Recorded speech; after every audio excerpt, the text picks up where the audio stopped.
Next, we're going to talk through how organizations leverage traditional data centers, and so we're specifically going to be focusing on organizations that have not yet shifted to the cloud, and we're going to be starting with a fictional organization called E-India.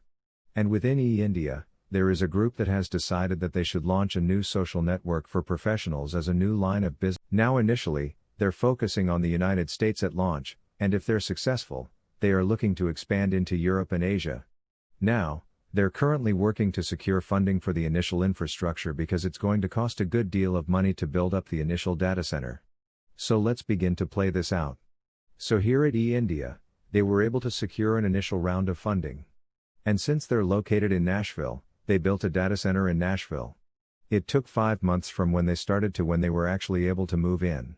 And once they were able to load their servers in, they knew they needed several types of servers. They needed some web servers so they could serve their content out through their website. They needed some file servers so that they can store user uploads like profile pics. And they also needed a database server so that they could store user information like messages and who their friends are. Now they had a great launch in the United States, and they feel like there is a lot of growth ahead, so they want to plan a move into Europe. They specifically want to plan to move into Dublin. However, once this process starts, it's going to be another 6 to 7 months for them to be able to move into that new data center. Now because of this, they need to go through that entire process and secure more funding, and they need to order some more servers.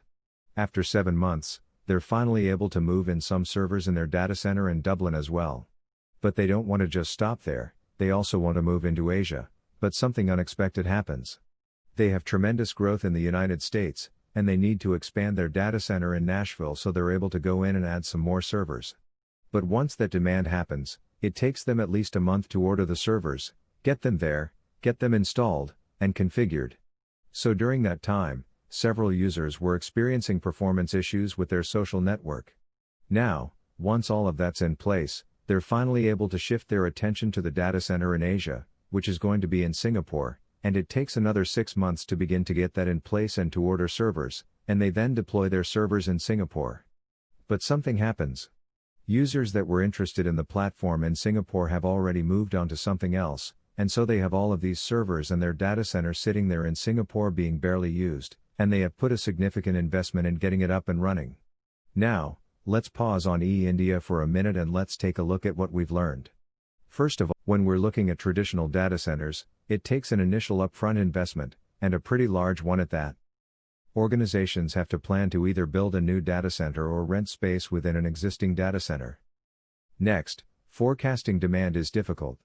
Even the best organizations struggle at this, understanding how many users are going to latch onto a new solution, whether it's an external one, like a social network, or even an internal business application.